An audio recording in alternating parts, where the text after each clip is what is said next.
Olá para cada um. Hoje nosso vídeo será o som de grilos e de chuva.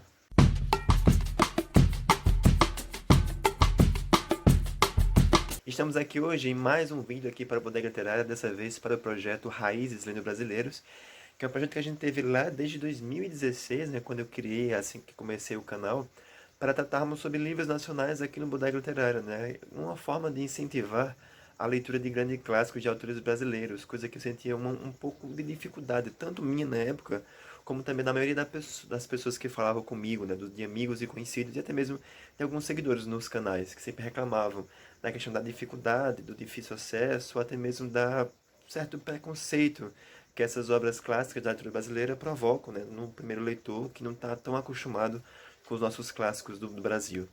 Com isso, então, inaugurando aqui, né, a nova temporada 2020 do projeto, né, Raiz Lendas Brasileiros, nós damos início a mais uma leitura. Essa vez, né, esse livro não foi programado, apenas esse, mas os próximos serão programados, né, eu vou anunciar cada próximo livro no final de cada vídeo aqui, né, do projeto, para que vocês também possam acompanhar quais serão os próximos livros e a gente poder, então, ler junto. Como eu ia falando, né, o nosso próximo, a nossa leitura, né, que inaugura, então, o projeto, é o livro do Fernando Gabeira chamado Que é Isso, Companheiro? Que é Isso, Companheiro? Eu li no Kindle, né?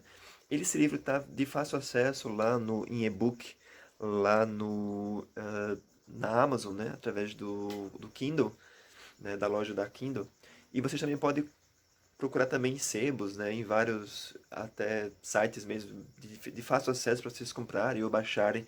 Eu consegui assim, foi super fácil. O livro é do Fernando Gabeira, né? Mas primeiro, quem foi Fernando Gabeira, né? Quem é esse sujeito que apareceu assim e quis contar essa história sobre um período aqui da época do Brasil de 64? Fernando Gabeira é um jornalista, escritor e também atualmente um político brasileiro, né? Em que logo no seu início da sua juventude ele atuou muito como jornalista mais motivado, né, através do jornalismo ativo nos empreendimentos de combater os ataques contra a ditadura, né, o golpe militar que aconteceu em 64 aqui no Brasil.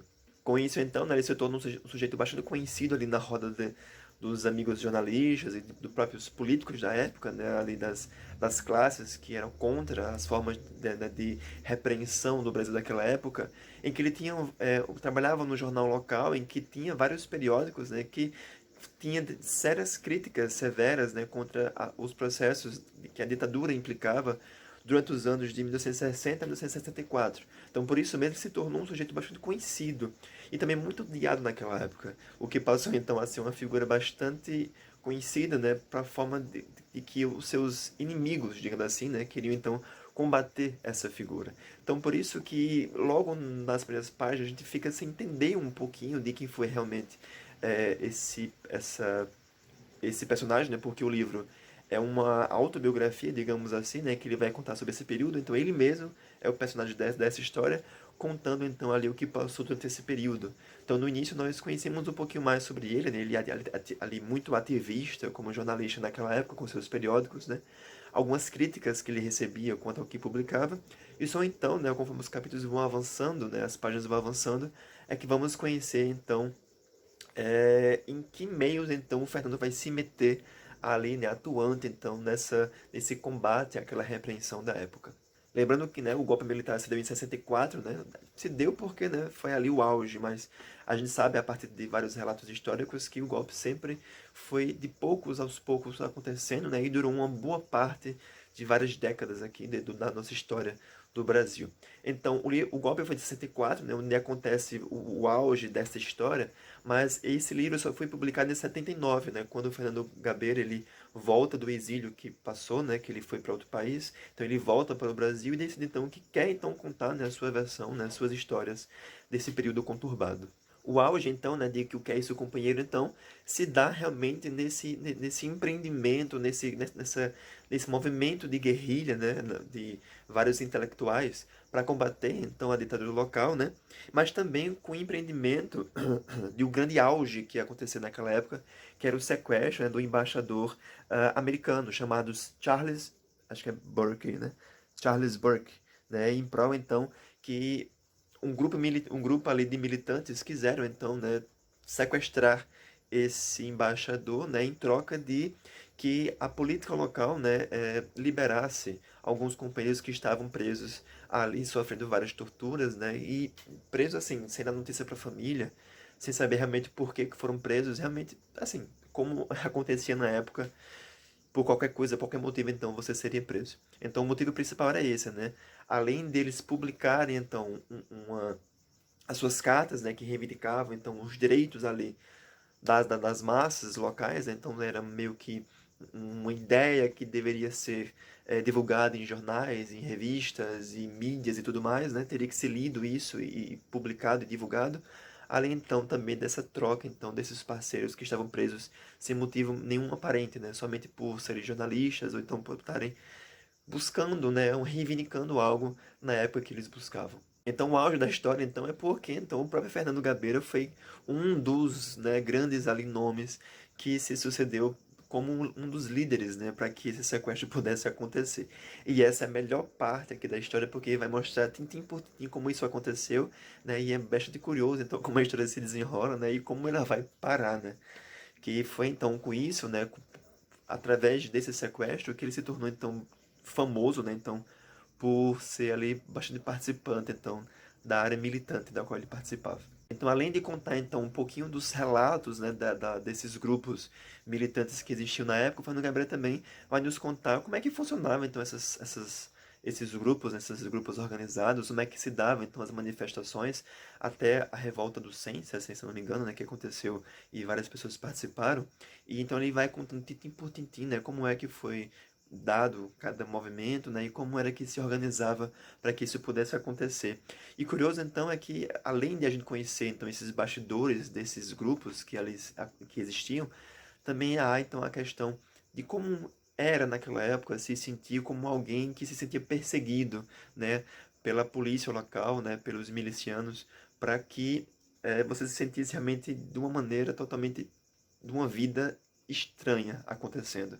Onde qualquer movimento que acontecesse, você ficava desconfiado, onde se você saísse na rua, você sentia que você podia ser preso a qualquer momento. A questão de você não poder ter voz, né, para você expressar o que você estava sentindo naquele momento. E mesmo se você expressasse, então você era alvo, né? Coisa que aconteceu então com o Fernando Gabeira aqui nesse livro. Além dele ter se mostrado como esse líder que participou desse sequestro do embaixador, ele também, né, mostra que ele tinha uma forte influência com o jornalismo que ele aplicava na época. Então isso faz com que aconteça o outro ponto forte da história, que é então a prisão, né, que ele passa então ali em 69. O Fernando passou quase 2 anos preso, né, ali mudando de prisão em prisão, de cidade em cidade, de distrito em distrito, né? Então ele vai contar, né, com muitos detalhes, inclusive, isso até chega até a chocar em certas páginas, como era então essa forma, né, pela qual ele passava na prisão, ali de toda a tortura, de todo o processo de ser submetido a, a agressões, né, a processos de investigação, de ter que confessar coisas que às vezes ele nem tinha feito de verdade. Então ele vai detalhar muito bem dentro desse livro aqui, titim por titim, o que passou. Então isso é um ponto bem forte aqui do livro e que vai gerar então um pouquinho de repugnância, né, em alguns leitores. O Fernando Gabeira vai contando então, né, várias pessoas que conheceu durante esse período, né, pessoas que ele conhecia em um dia, mas no outro talvez já estivessem mortos ou não, né. Então há também esse sentimento de nostalgia, né, de perda que ele sente, e ele vai explicar então essa parte um pouquinho sentimental, né, de como se sentia, essa coisa psicológica, tanto física como psicológica daquele período. Então, sim, o livro tem essa importância, né, de ser um grande clássico de livros brasileiros, de livros nacionais, também porque vai tratar, então, uma das fases, né, do Brasil aqui daquela época, que é a fase, então, da ditadura militar que aconteceu, né, durante esse período. Então, por isso que é importante, então, entender, né, o que é que se dava naquele momento. Então, esse livro é realmente visto, né, do ponto de vista do lado esquerdo, né, da coisa. Então, a gente vai entender, então, um ponto de vista em que do agredido, digamos assim, né, sofrendo ali todo dia chantagens, lavagens cerebrais e até mesmo agressões físicas e emocionais. Mas o livro também não é só feito então de tortura e de coisas pesadas, né? Também há momentos muito engraçados, né? Ele também vai contar várias histórias de algumas coisas que aconteceram com ele na cadeia. Então, vale muito a pena ler porque também você vai achar muitas coisas engraçadas dentro desse livro. A minha opinião sobre o livro, né, que ele é um livro que no início você vai sentir um pouquinho confuso, né, com que ele vai começar a relatar, aquela forma da organização, como a coisa vai acontecendo, mas conforme você pega a forma como ele escreve, né, é um pouco poético às vezes o que ele escreve, os capítulos vão sucedendo de uma forma poética em que você não sabe a quem está se dirigindo quando está escrevendo aquilo, mas que os fatos vão começar a ficar um pouco mais acelerados, né, conforme acontece então o sequestro do embaixador, a prisão dele, as visitas, né, a passagem dele por várias prisões e tudo mais. Então é bem curioso, né, a gente conhecer esse lado desse autor. Então tá aí uma indicação de um livro para quem conhecer uma face dessa época, né? Às vezes tem gente que ainda não acredita que isso aconteceu, mas está aqui uma das provas, não é ficção, é uma autobiografia. Então vale então a leitura, né, para conhecer um pouquinho mais da história do nosso Brasil. Então é isso, né? Quem já leu, eu peço que comente aqui embaixo, deixe os seus comentários sobre o livro do Fernando Gabeira. Ele escreveu vários livros, né, sobre política aqui no Brasil. Ele é um grande influente político, né, pelo que eu vi, né? Já foi deputado, já foi senador, né? Então ele tem, se eu não me engano, então ele tem um grande eleitorado, né, e de várias opiniões públicas, né, que prevalecem então até hoje. Então tá aí, esse foi então o nosso livro, né, que abriu aqui então o nosso projeto de leitura, que eu achei muito importante então tratar um pouquinho mais com vocês. A nossa próxima leitura, para deixar avisado, vai ser o livro do José Lins do Rego, chamado Fogo Morto. Também é muito fácil de encontrar, né? Tem várias lojas físicas aí, lojas de livros de e-books que vocês podem encontrar.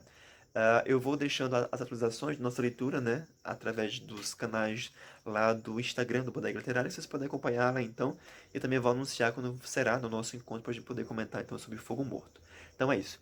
Tchau para cada um, até a próxima e boa leitura.